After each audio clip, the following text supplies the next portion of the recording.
Good afternoon, everybody. I'd like to welcome you to the PFAC 2020 conference town hall discussion.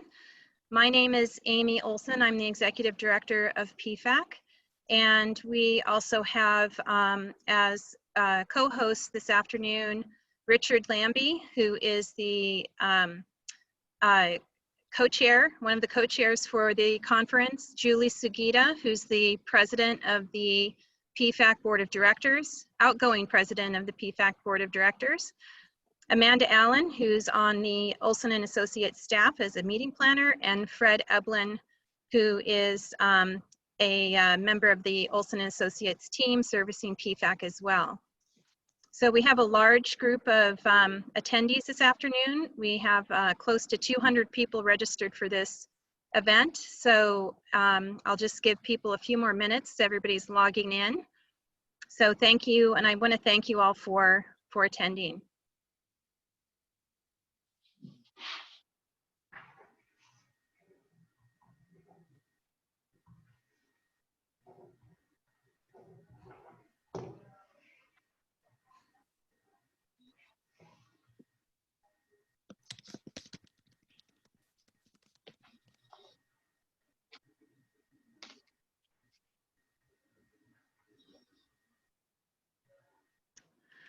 So as we get started, I just want to give another quick little intro. Again, for those who were late in joining or are just now joining, my name is Amy Olson. I'm the executive director for PFAC, and we have with us on the panel today Julie Sugita, who's the outgoing president of the PFAC Board of Directors, Richard Lambie, who is a co-chair of the 2020 PFAC conference, Donna Verna, who is a co-chair for the 2020 PFAC conference as well, Amanda Allen, who's a meeting planner on the Olson and Associates staff working on the conference, Fred Eblin, also a member of the Olson and Associates staff, and Nguyen Vu, who is our PFAC's education coordinator. So we are because we have a large number of participants on this webinar, we're going to use the question and answer, the Q&A feature of Zoom to address questions. But before we get to questions, I have a short presentation for you to just kind of explain how we've come to where we are with the conference this year, and what the new conference format looks like. And then that will take us maybe 10 or 15 minutes at the most, and then we'll open up the audience for questions, and we'll be happy to answer any questions that you may have.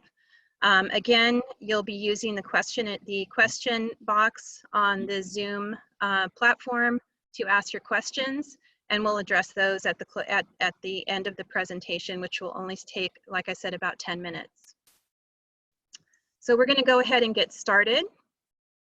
We currently have about it looks like 112 participants. So let's go through where we are with PFAC. So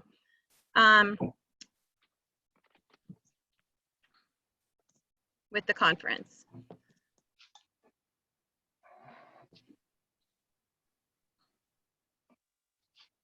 Okay, so I'm going to start with a little bit of an overview of the conference planning. This was a record year for the PFAC conference. As most of you probably know, and especially because of the title of the conference this year, 25 years of PFAC excellence, this was the 25th anniversary year, 25 consecutive years of the PFAC conference in California. It was scheduled for May 27th, originally scheduled for May 27th through 30th at the Hyatt San Francisco in the Financial District. And it was the registration and participation pace of the conference was looking at as the largest attendance to date, even surpassing last year's conference at Disneyland. Amy, can you move the screen along, please? Did it not advance? It did not seem to advance, no. Okay, let me start that again.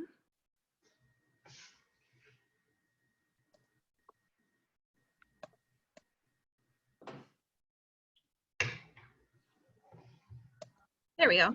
Sorry about that. Like I said, it was paced as the largest attendance to date. One of the things that I was particularly excited about with this conference is that we were honoring PFAC charter members, founders of the organization, with beautiful pins and bringing them up on the stage to be recognized as for their contribution to the organization. We have produced an amazing film that is a documentary about the about the profession itself, with interviews of fiduciaries that have been practicing since the 1970s, attorneys that work with fiduciaries, judges that have worked with fiduciaries, and really wonderful film. We have 5 sitting and retired judges that were participating this year, a historic high for judges participating in the conference. And our exhibit hall had been sold out since the beginning of January. And then, bang, what happens? COVID-19. So we all have had to pivot and adjust. PFAC has been doing the same with the conference. So where are we now?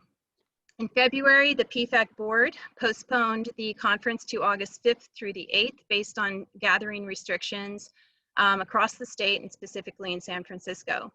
We began to see a lot of cancellations or changes, people having a reluctance to gather in San Francisco. And so in late April, the board of directors decided to change the conference to a hybrid in-person virtual conference, which was announced at the end of April, beginning of May. And just yesterday, the board of directors decided, based on the rate of cancellations due to people not feeling comfortable meeting in person, restrictions that are still in place, and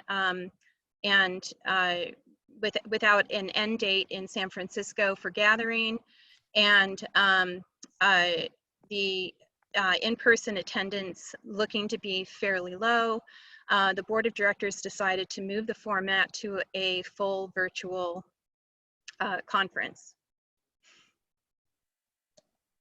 So what does that conference look like? So what we will have is interactive general sessions via live stream, and those will take place August 6th and 7th. And on August 5th, we will still be having the pre-conference intensives.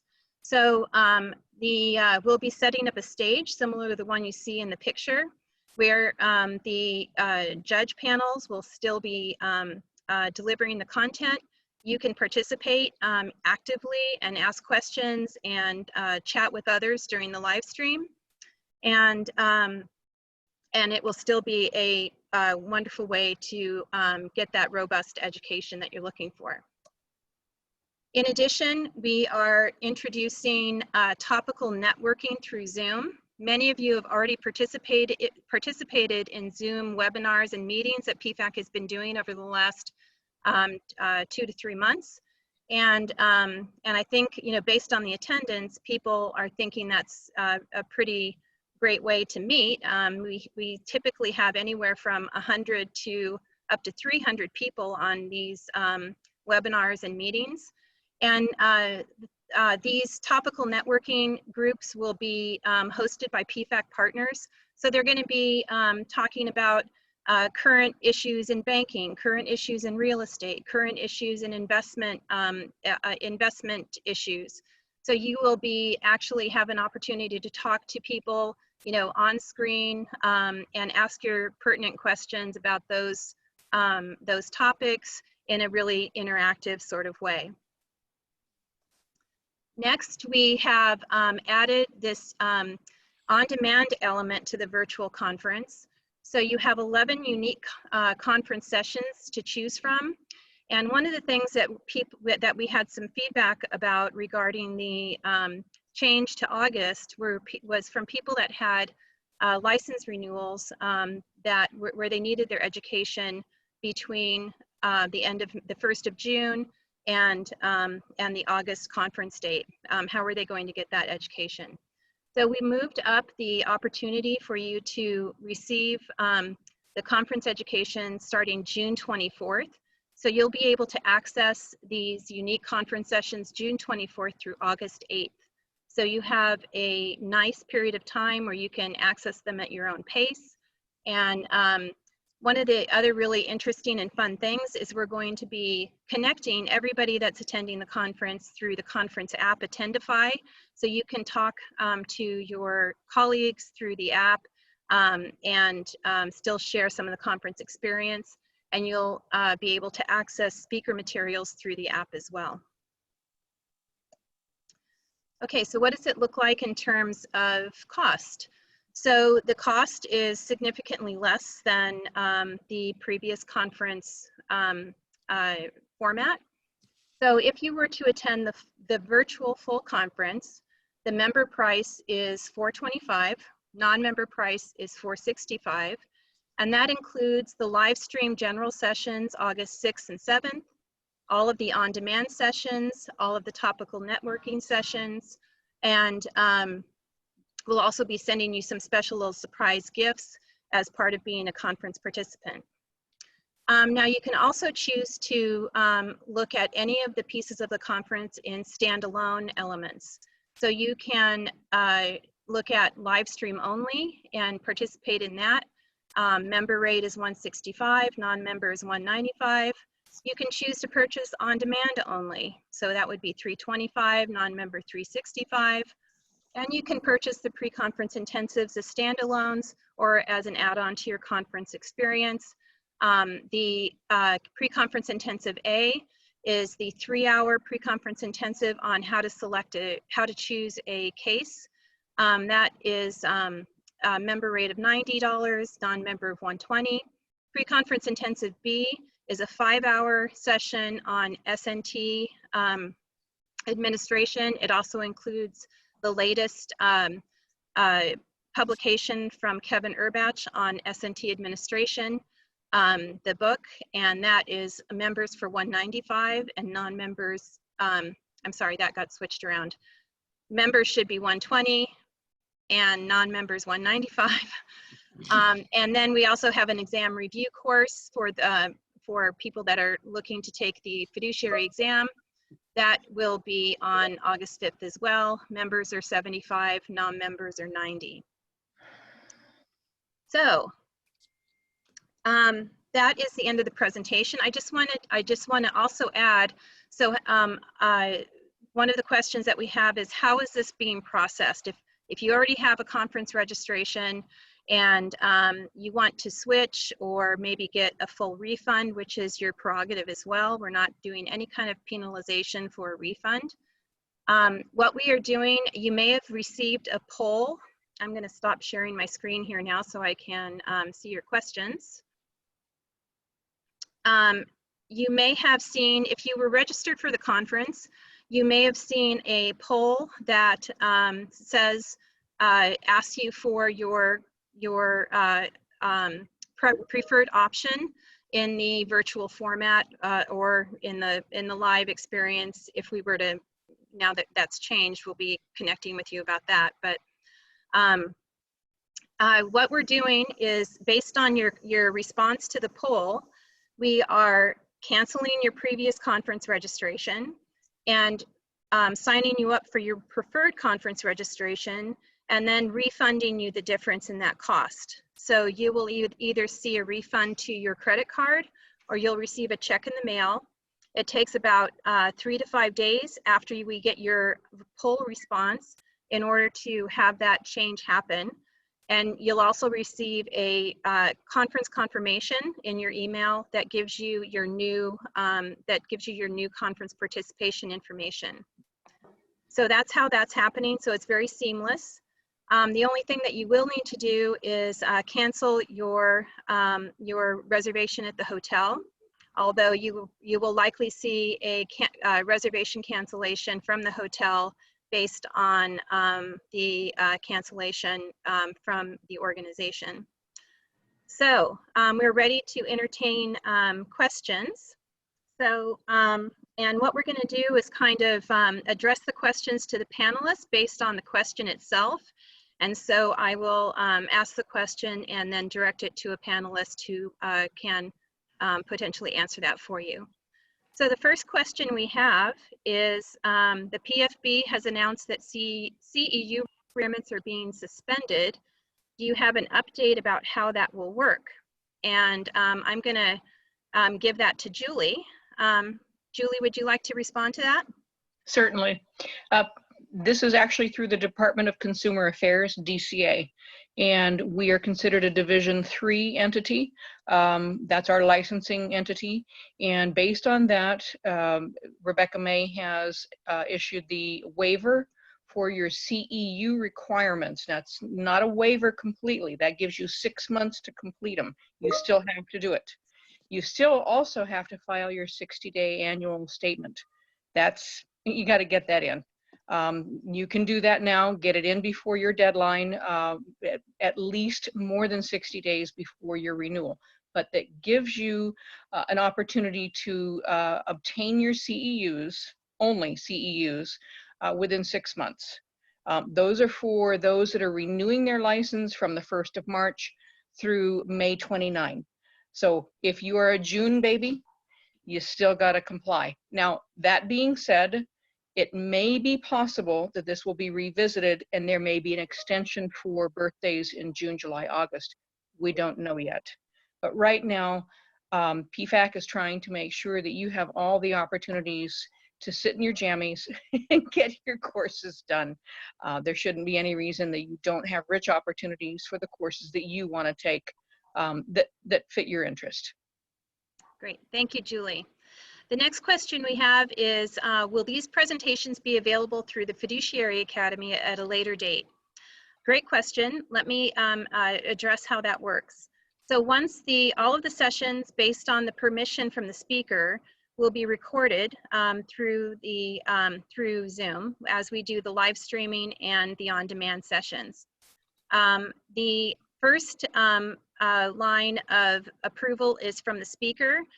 We go out to the speaker and ask them if we can offer this through Fiduciary Academy in perpetuity or, you know, for some period of time. Based on their permissions, then the session then goes to PFAC's Center for Fiduciary Development Committee. The session is then reviewed, and for applicability and appropriateness to go on Fiduciary Academy. And once it goes through those 2 steps, then it would be posted through Fiduciary Academy. So I can't say that all of them will be, at this time, that all of them will be available through Fiduciary Academy. Some of them I'm sure will, but I can't tell you at this time which ones. The next question is, will you be sharing a schedule of what is included in on-demand and what is included in live stream so we can make our choices? Absolutely. So if you go to pfacmeeting.org and click on the schedule, then that will show you exactly what is included in the live stream and in the on-demand content. The next question is, will the pre-conference intensives be aired at the same time? There is some overlap currently in the times that the pre-conference intensives are offered. We may be making some changes to that, and that's one of the, you know, all of these changes are happening, as you can imagine, very quickly. So we're working kind of in an order of priority of getting things addressed. One of those items is going to be scheduling of the pre-conference intensives. So the preference would be to offer them in staggered time so you can attend multiple. It just kind of depends on speaker availability and speaker availability. So we have to get out to the speakers, and once those changes are approved, then we'll make changes on the website and announcements via email to the members. The next question is, the poll did not allow me to indicate that I would still like to keep my pre-conference intensive. How do I ensure that that is still confirmed? That's a good question. So if you, the poll asked if you would like a full refund if you would like to switch to a virtual conference, or if you would like to still attend in person.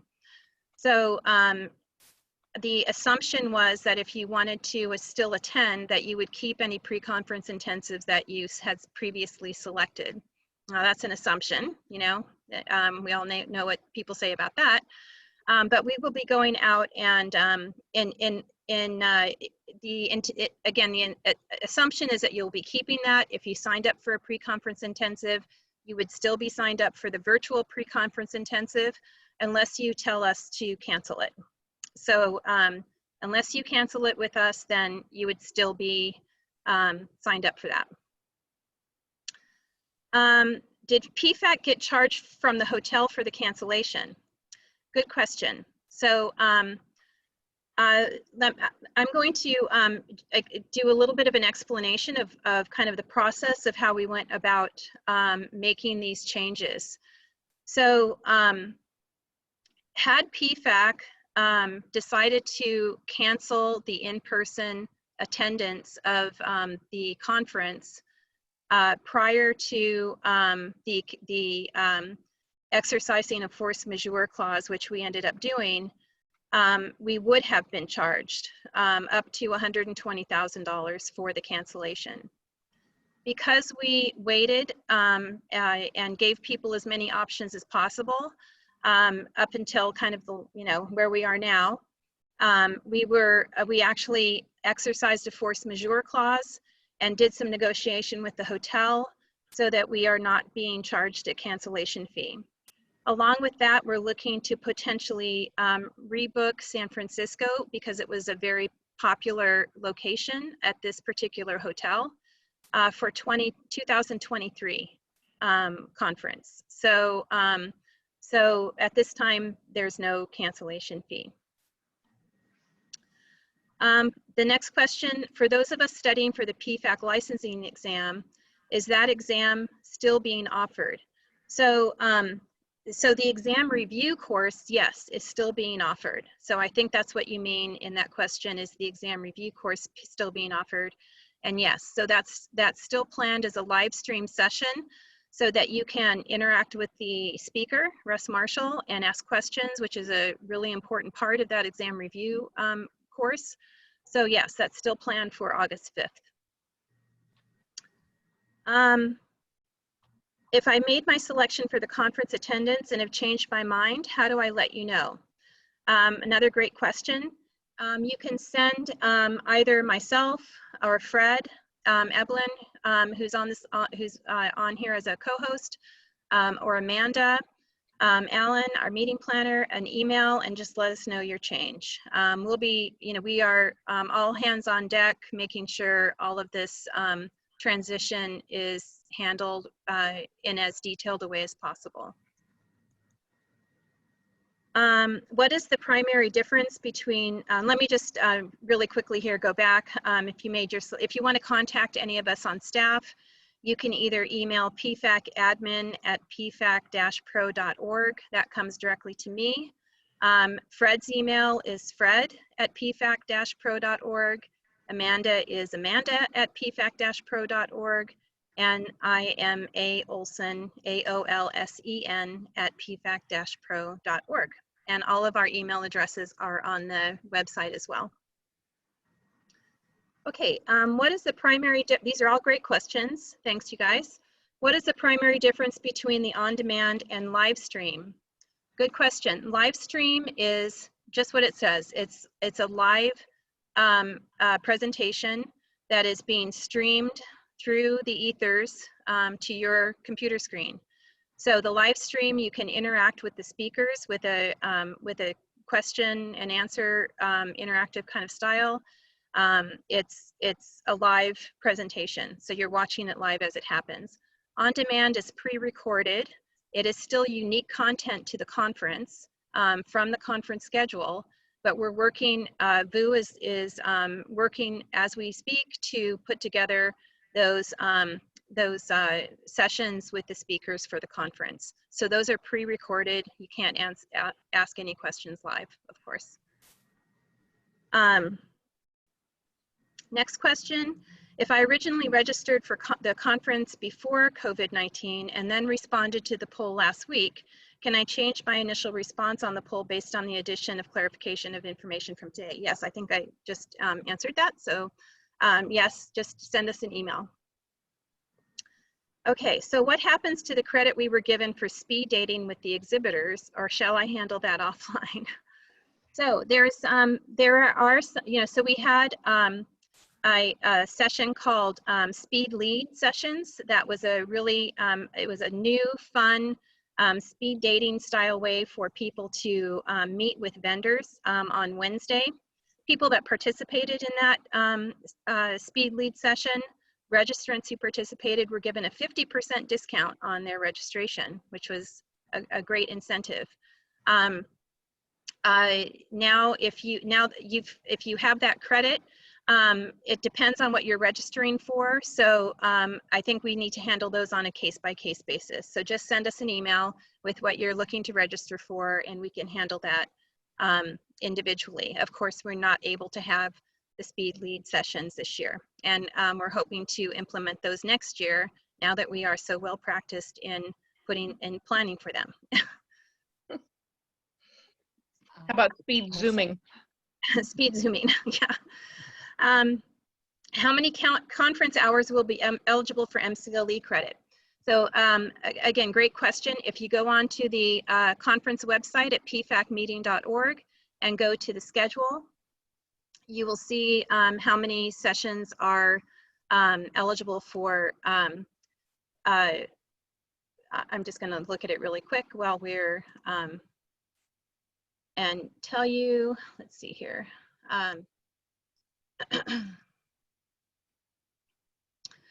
It is, I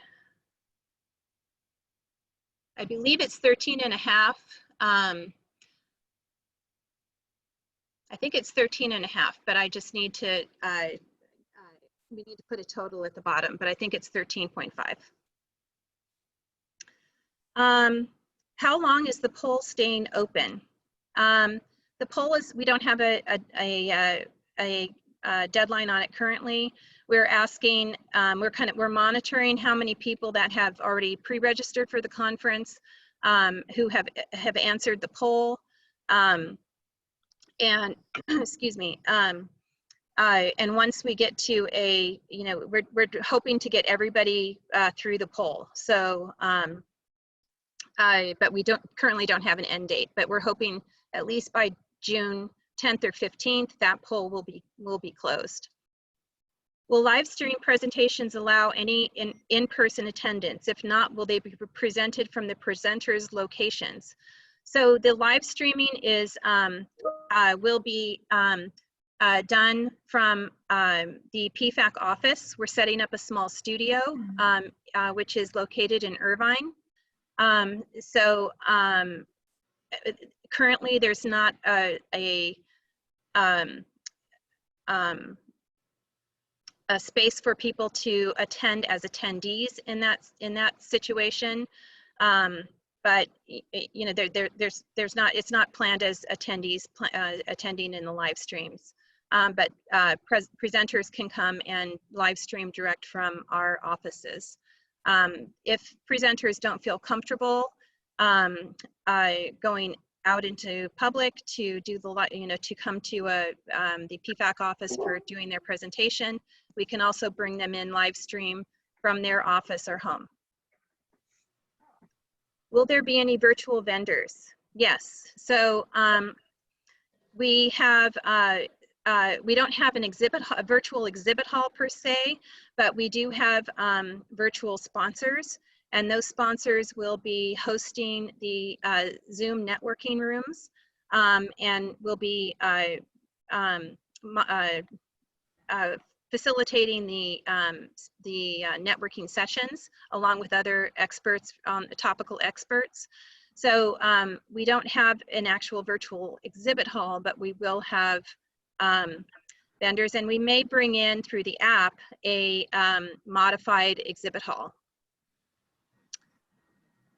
Now, one of the things that I think is something to bring up to people too, 2021 conference is planned in San Diego at the Hotel del Coronado, fabulous exhibits, fabulous conference space. One of the things that we're planning on is building a virtual experience into that conference as well, anticipating that we're going to have different space kind of constraints moving forward with COVID-19, barring we come up with a vaccine or some kind of cure. So we're planning that as we move into the conference planning for that.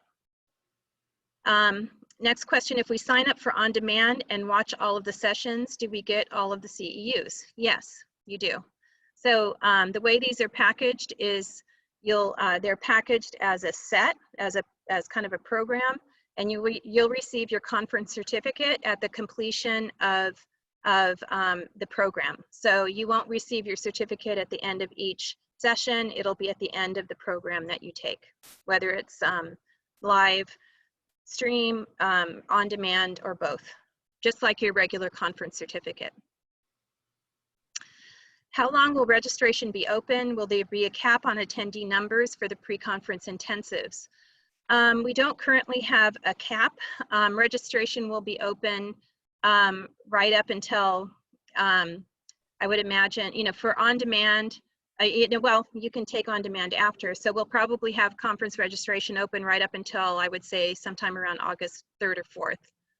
So since it's virtual, we don't have to, do a lot of the pre-planning for in-person kind of activities. Can you discuss some of the options for sponsors and vendors to participate in the live and on-demand conference? So yes, so we have put together quite a few different options for sponsors and vendors to participate. We're currently working on, one of the things that we'll have is a stage backdrop, and we'll have logo presence on the backdrop for the live streaming. We have, like I said, we'll have some integration in the app where we might have an exhibit hall kind of format in the app. We have some placements within the app. We have lots of different things. So if you're a vendor who is interested in participating, we would love to talk with you offline on some of the different ways that we can give you some visibility through the virtual conference session. So just again, contact myself or Amanda or Fred, and we can take care of your, answer your questions and put something together for you. Next question, will the course materials be available for on demand through a Fiduciary Academy? Also, will the speaker please repeat the questions during the virtual sessions and recorded sessions? Yes, so the nice thing, I think I answered the first part of that question earlier. It's going to be based, the presence on Fiduciary Academy is going to be based on speaker permission, and the Center for Fiduciary Development Committee review of the courses. Once it passes both of those conditions, then it will be placed on Fiduciary Academy. The second part of that question, yes, the speaker will repeat, because the questions are in this webinar kind of style. The speaker will definitely be repeating the questions in the live stream sessions, and we'll also have moderators that will be on hand to assist attendees in the live stream and the on-demand sessions. Let's see, there is no revised registration options yet. How does one now register? So like I said earlier, the decision to go all virtual was just made late yesterday afternoon, and you're right, absolutely right. We haven't gotten the website revised yet. So we are working on that currently, and we should have it up tomorrow sometime. So if you could give us until tomorrow afternoon, that would be great. However, the pricing doesn't change. So if you want to register for the, there is registration option for the full conference as a virtual experience, or any of the on-demand, any of the selections that we went over earlier as standalones. So you can still use the conference registration through the website as it stands, and just select the option that you prefer. Has the Speed Lead program, participation program been canceled? Unfortunately, yes, because we're not going to be on site, and we'll implement it again next year. How can I verify the response I made to the survey? We will be sending you a confirmation of your revised conference registration via email within 3 to 5 days from your survey submission. But if you want to verify what you put on the survey, you should have gotten a confirmation in your email when you filled out the survey poll. And if you don't have that, just give our office a call and we'll be happy to help you, or send us an email and we'll let you know. If you attend the standalone live stream, are you still able to get all of the topic sessions to choose from? I'm not sure what that, I'm not sure if that means, if you attend the live stream only, you only have access to the live stream sessions. You won't have access to the on-demand sessions. If you purchase on-demand only, you only have access to the on-demand sessions. If you want access to both, including the Zoom networking, you need to purchase the full virtual conference. The question from the person asking about the exam, I meant, is the exam itself being offered? No, PFAC does not administer the professional fiduciary exam. It's administered through the Professional Fiduciaries Bureau. So you'll need to contact the Bureau to put in your application to take the exam. If we did not complete the poll, how do we do it now? If you have the email in your inbox, you can still complete it, or you can just email our office, anyone on staff, with your preferred selection, and we'll count that as your poll.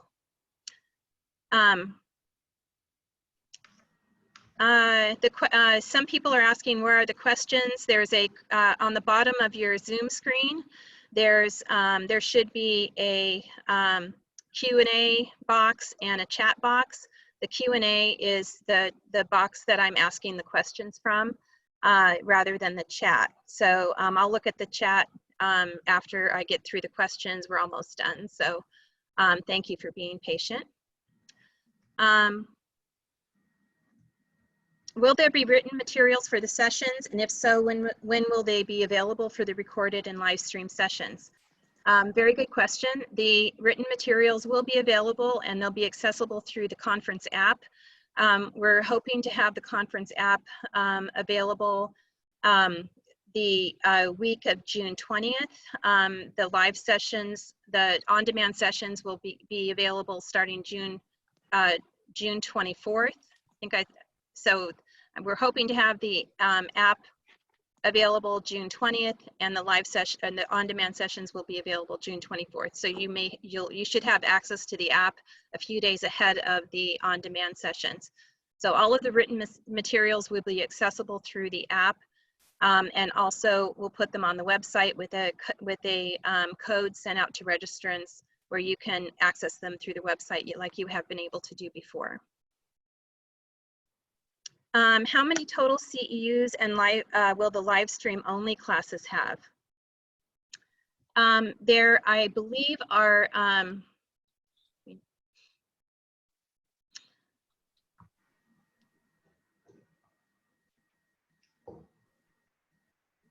so that's going to be 7.5 CEUs for the live stream. And that includes, and all of those are MCLE credits as well.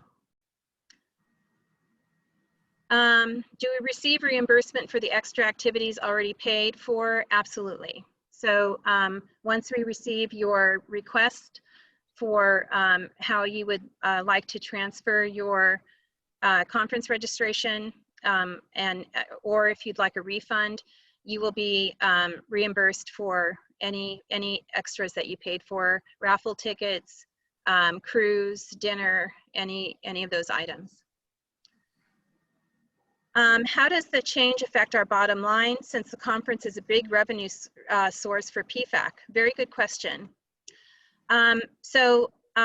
Fortunately, PFAC has been very fiscally responsible as an organization over the past many years.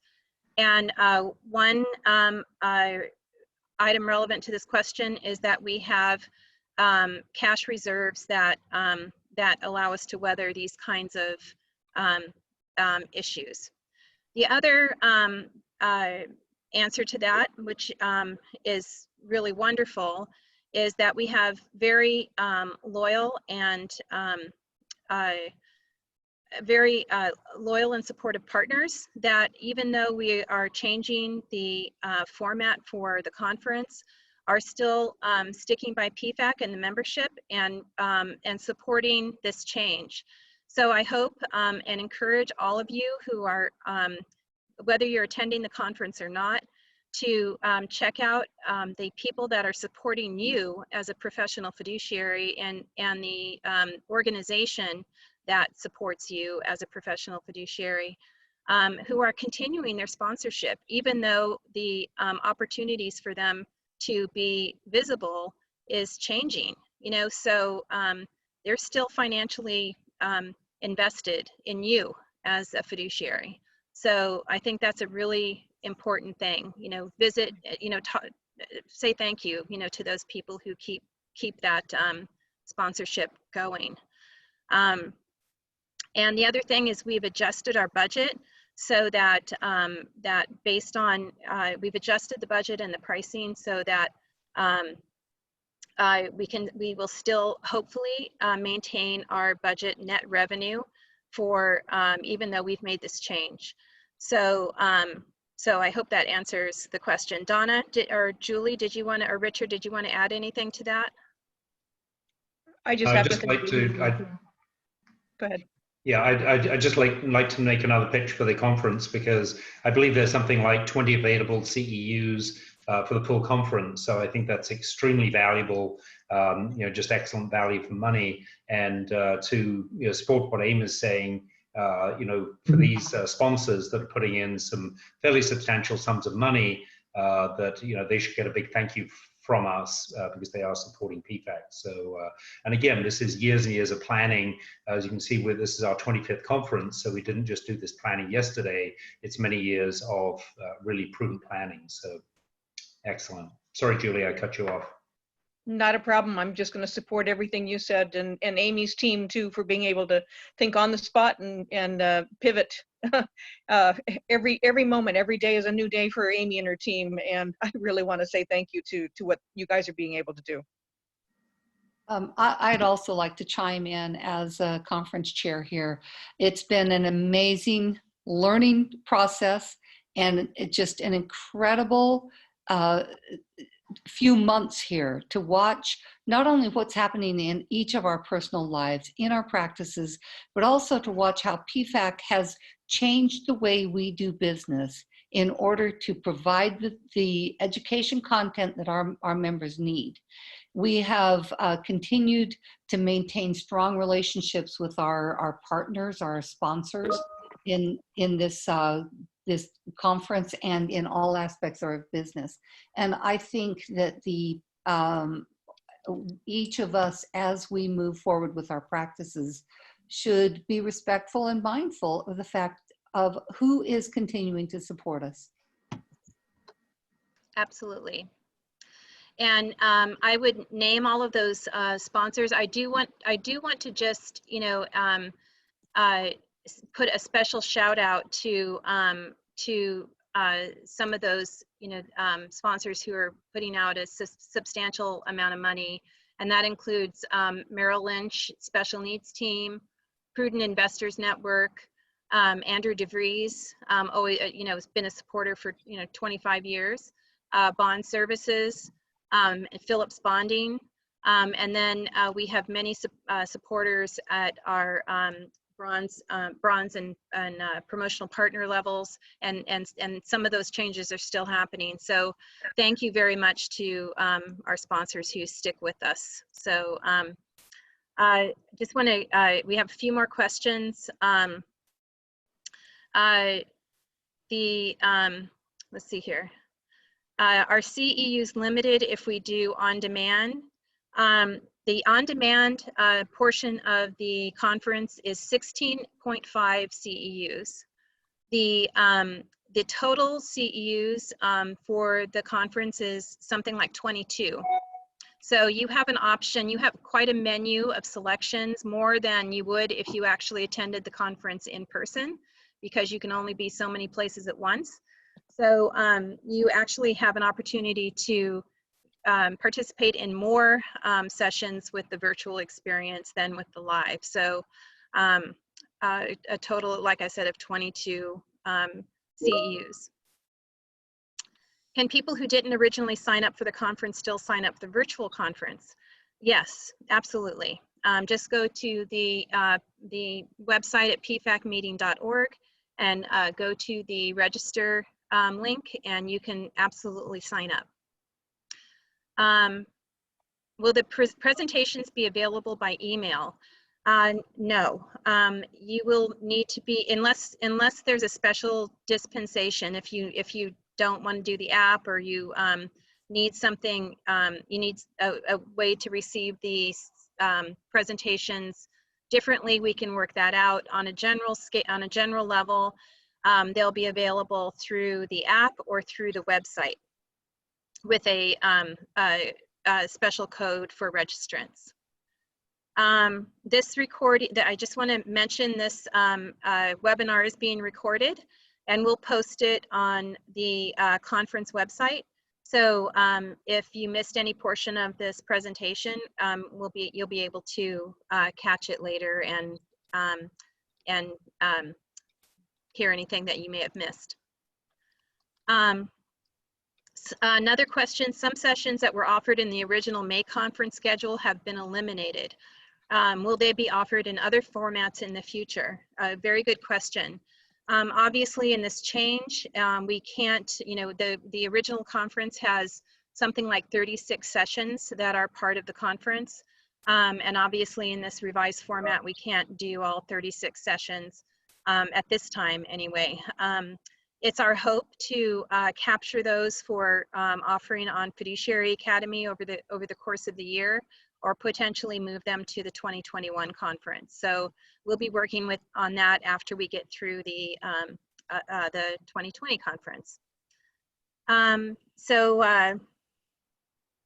The next question, to confirm, live stream is only a total of 7.5 CEUs, and the on-demand is unlimited. No, that's not quite right.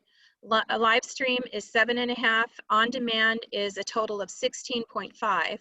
So you can access on-demand from June 24th to August 8th. Live stream will be available live August 5th, 6th, and 7th, depending on what sessions you, if you're signing up for pre-conference intensives.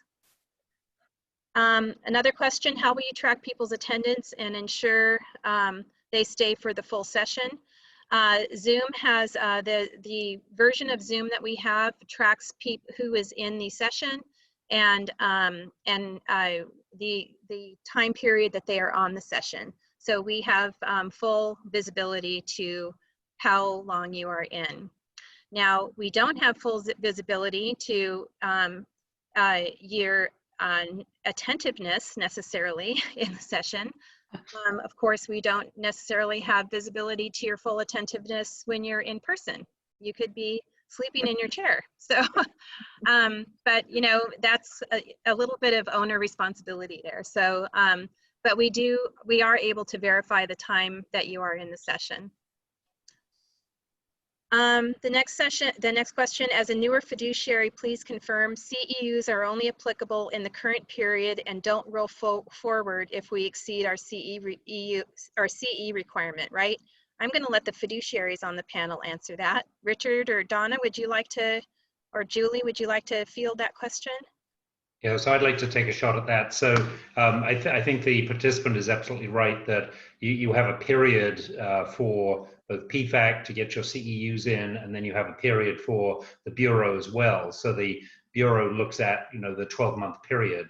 I'm not quite sure. It sounds as though Julie has more information on the Bureau guidelines for that, but it would be applicable for at least the 12 months looking forward.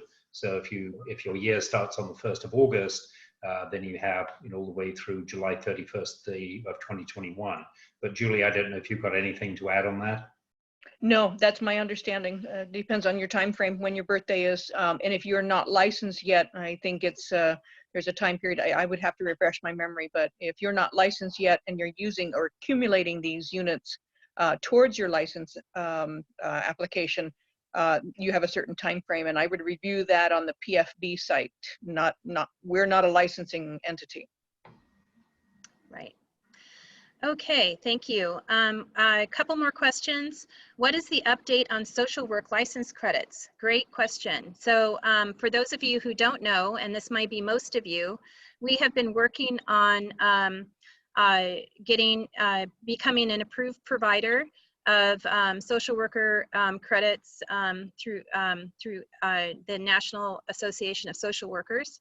We were in the midst of filling out that application when this whole thing came down in February, and things started to get a little crazy. So we're still in the process of doing that. The application is still on my desk right here next to me.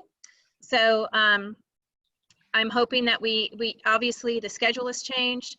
So we have to reassess the sessions that would qualify for social work credits, but we are in the process of still filling out that application. So I don't have so that's the update.